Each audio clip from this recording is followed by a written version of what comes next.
ચાલો આજે બાળકોને મજા પડી જાય એવો એક સરસ મજાનો ચટપટો અને ટેસ્ટી નાસ્તો બનાવીશું। આ નાસ્તો એવો છે ને કે એક તો ફટાફટ બની જાય અને બનાવવા માટેની બધી સામગ્રી તમને ઘરમાંથી જ મળી જશે। તો આ નાસ્તો આપણે રવામાંથી બનાવીશું। તો રવો તો બધાના ઘરમાં હોય જ। આપણે હાલતા રવામાંથી શીરો, ઢોકળા વગેરે બનાવતા હોઈએ છીએ અને ક્યાંક ને ક્યાંક રવાનો ઉપયોગ કરતા જ હોઈએ છીએ, એટલે રવો તો બધાના ઘરમાં હોય। તો અહીં આપણે આ નાસ્તો બનાવવા માટે એક પેન લેવાનું છે। પેનમાં 2 ચમચી જેવું તેલ મૂકીશું। તેલ ગરમ થઈ જાય એટલે 5 ચમચી જેવી રાઈ મૂકીશું। રાઈ સરસ ફૂટવા લાગે એટલે સાથે મરચાં પણ ઉમેરી દઈશું। અહીં મેં મીડિયમ તીખા મરચાં લીધા છે, બહુ વધારે પડતા તીખા મરચાંનો ઉપયોગ નથી કર્યો।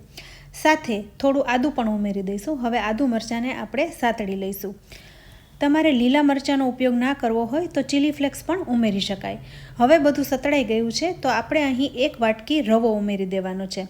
તો રવો મેં અહીં ઝીણો લીધો છે। જો તમારી પાસે મોટો રવો હોય ને તો થોડો મિક્સરમાં ક્રશ કરી લેવો। હવે રવાને પેનમાં ઉમેરી દઈ અને બરોબર શેકી લેવાનો છે। 4 થી 5 મિનિટમાં રવો છે એ સરસ રીતના શેકાઈ જશે। રવો શેકાશે એટલે દાણો છે એનો સરસ રીતના ફૂલી જશે। હા, કલર થોડો ચેન્જ ન થાય એનું ધ્યાન રાખવાનું, થોડો સફેદ રહે એવો જ શેકવાનો। તો અહીં રવો છે એ પ્રોપર રીતના શેકાઈ ગયો છે। તો હવે આપણે આમાં 2 વાટકી જેવું પાણી ઉમેરી દઈશું। તો આપણે અહીં 1 વાટકી રવા સામે 2 વાટકી પાણી ઉમેરી દીધું છે। રવો છે એ પાણી તરત જ એબ્ઝોર્બ કરવા લાગશે। તો અહીં સાથે સ્વાદ પ્રમાણે મીઠું પણ ઉમેરી દઈશું અને હવે મિક્સ કરી લઈશું। તો થોડી જ વારમાં આપણે જેટલું પાણી ઉમેર્યું છે ને એ રવો બધું શોષી લેશે અને એક ડો આપણે બાંધ્યો હોય એવું થઈ જશે। તો અહીં તમે જોઈ શકો છો થોડી જ વારમાં રવાએ પાણી શોષી લીધું છે। હવે અહીં આપણે ગેસ બંધ કરી દેવાનો છે અને આ રવાના મિશ્રણને એક ડીશમાં કાઢી લઈશું। હવે થોડીવાર માટે ઠરવા દઈશું। રવામાં પાણીનો ભાગ છે એટલે એકદમ મુલાયમ થઈ ગયો છે। સાથે એ જ પેનમાં આપણે થોડું પાણી ઉમેરી ગરમ કરીશું। સાથે રવો પણ થોડો ઘણો ઠરી ગયો છે। હવે આટલા મિશ્રણમાંથી થોડું મિશ્રણ હાથમાં લઈને નાના નાના બોલ્સ વાળી લઈશું। જેમ મિશ્રણને હાથમાં લઈને થોડું મસળીશું ને એટલે સરસ મુલાયમ બોલ્સ તૈયાર થઈ જશે। તો આટલા મિશ્રણમાંથી 20 કે 22 જેટલા બોલ્સ તૈયાર થશે।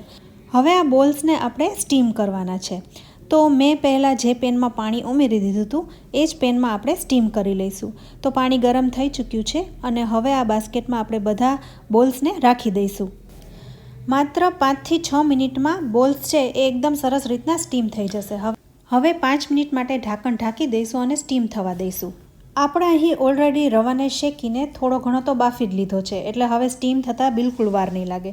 તો માત્ર 5 જ મિનિટમાં બધા બોલ્સ છે એ સરસ રીતના સ્ટીમ થઈ ગયા છે। અહીં તમે જોઈ શકો છો બોલ્સ છે એકબીજાને ચોટ્યા પણ નથી।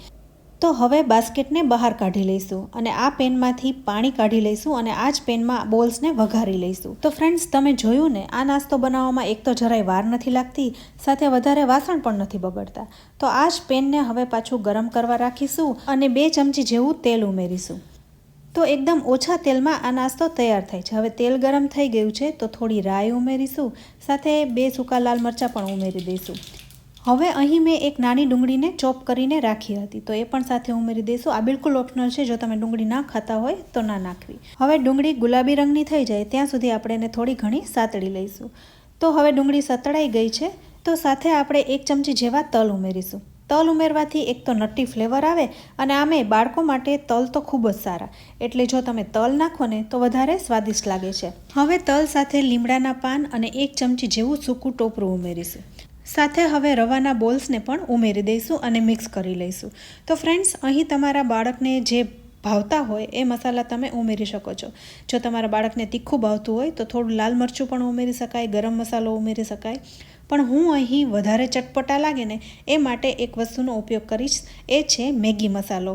તો બધા બાળકોને મેગી તો બહુ જ ભાવતી હોય છે, એટલે જો આમાં મેગી મસાલો ઉમેરશો ને તો એકદમ ટેસ્ટી લાગશે। સાથે થોડું લાલ મરચું અને થોડું લીંબુ ઉમેરીશું અને છેલ્લે લીલી કોથમીર ઉમેરીશું। અત્યારે લીલી કોથમીર તો ખૂબ જ સરસ આવે છે, તો દેખાવ પણ સરસ લાગે એ માટે થોડી કોથમીર ઉમેરી દઈશું અને મિક્સ કરી લઈશું। તો ફ્રેન્ડ્સ, અહીં આ ગરમા ગરમ નાસ્તો તૈયાર થઈ ગયો છે। તો છે ને જલ્દી તૈયાર થઈ જાય એવો અને દેખાવમાં પણ એકદમ સરસ લાગે છે। આ નાસ્તાને તમે આવી રીતના બનાવીને બાળકોને લંચ બોક્સમાં, ટિફિનમાં આપી શકો છો અને આ બોલ સાથે તમે ટોમેટો કેચઅપ કે કોઈ પણ ગ્રીન ચટણી આપશો ને તો પણ એકદમ ટેસ્ટી લાગશે। તો હું આ બોલ્સને ટમેટા સોસ સાથે પીરસી રહી છું। આપણે અહીં આ બોલ્સ રવાના બનાવ્યા છે ને એટલે ખાવામાં પણ એકદમ સોફ્ટ લાગશે. એટલે બાળકો શું ઘરમાં કોઈ પણ વડીલ હોય ને તો એને પણ ખૂબ જ ભાવશે અને આરામથી ખાઈ શકશે. તો ફ્રેન્ડ્સ, તમને આજના આ નાસ્તાની રેસીપી કેવી લાગી? તમે જોયું ને, સાવ સરળ રીતના બની જાય છે, વધારાની કોઈ સામગ્રીની જરૂર નથી પડતી અને ટેસ્ટી અને ચટપટી એવી છે ને કે બાળકો તો ઝટપટ પૂરી કરી જશે.